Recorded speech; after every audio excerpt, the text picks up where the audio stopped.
What's up? I'm former 76er, Georgetown Hoya, and NBA Hall of Famer Allen Iverson. You might know me as The Answer or AI, but my friends call me Chuck. This is my story, originally written for the Players Tribune. Please be advised, this article contains adult language. Dear Kobe, this is gonna be tough, but I need to get this off my chest. Everybody clear out for me and Kobe. Clear the paint for Chuck and Kobe one last time.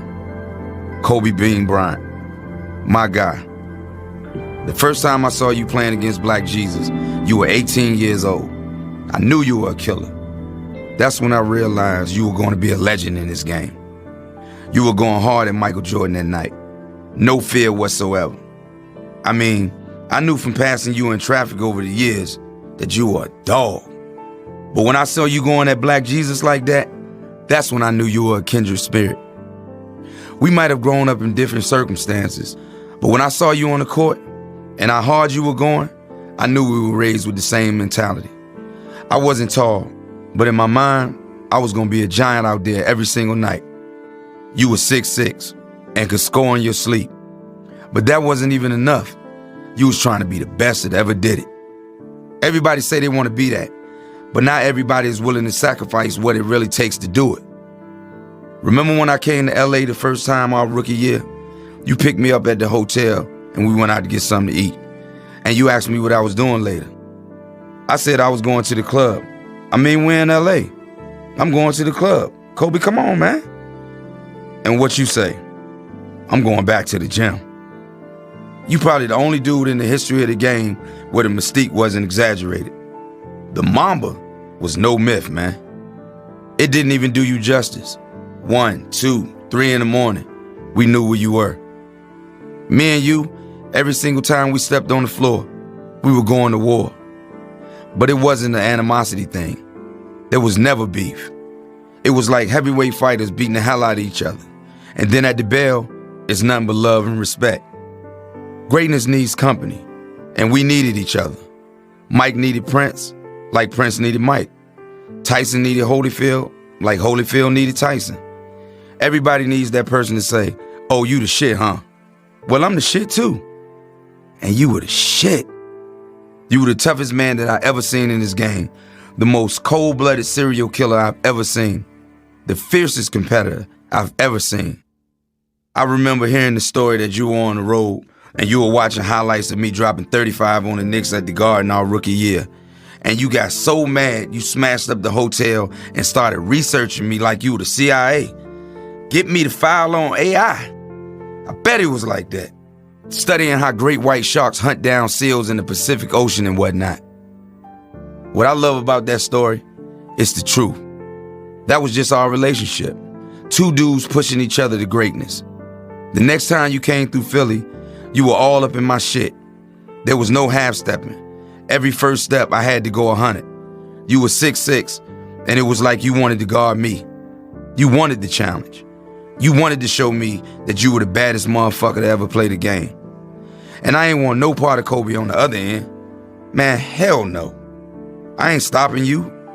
Ain't nobody stopping you. You were Kobe. And you were gonna do whatever you wanted to do out there. Because you were a sniper, an assassin, a cold-blooded killer. And now I'm talking about you in the past tense. And I still get emotional about it. It still don't seem real. You were my guy. The 2001 finals, we were going at each other like fighters. Not on some beef or hatred.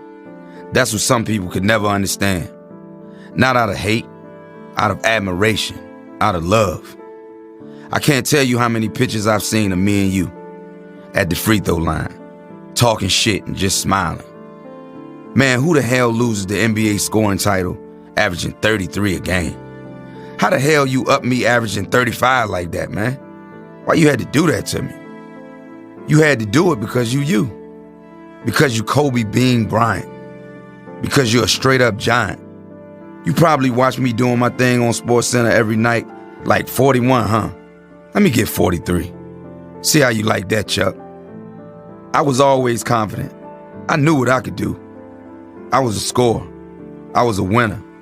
I did it my way. I won some games. But you were a champion. You got rings. You got rings on rings. You were loved all over the damn world. And you were loved in my own house. My oldest daughter loved Kobe Bryant. She always wanted Dad to win. Don't get me wrong. But she wanted Kobe to go off too. My kids used to be always hitting me, talking about they wanted the Kobe kicks when they came out. They were rocking number 8 and number 24 because you were one of their heroes. And if I'm being honest about it, you were a hero to me too. Even though you were younger than me, I looked up to you because of how much you sacrificed, how much you gave to this game. Anytime anybody asks me who's the greatest of all time, I ain't gonna bullshit you. MJ is always number one. I know you'll say the same thing. Black Jesus is the GOAT. But number two, I'm always gonna say Kobe Bryant. Nobody was tougher than you. Nobody got more out of me. We're linked forever in this game, in this life. I just wish we had more time. It's funny, I don't know if I ever told you this, but one of my favorite memories is coming to see you in LA when they retired 8 and 24. Who the hell is so dope for so long they get 2 different numbers up in the rafters? I couldn't miss that moment for the world. But you know what's crazy about it? Everybody in the Staples Center was treating me like we won the ring in 2001. Security was giving me all types of problems when I was trying to get down there to the floor, man. Y'all won, Los Angeles. I'm trying to get to the court and congratulate you like that's my guy.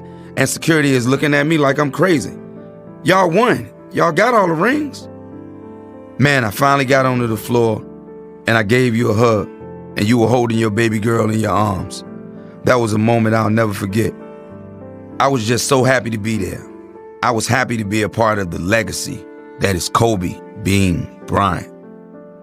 Where did time go, man? The first trip to LA feels like it was yesterday. We were just kids with everything in front of us. You asked me what I was doing later. I told you I was going to the club.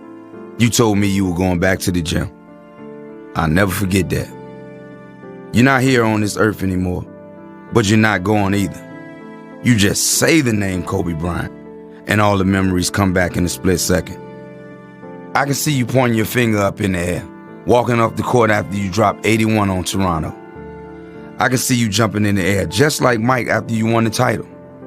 I can see you standing there next to me at the free throw line, smiling, not even saying anything, just looking at me like it's on, Chuck.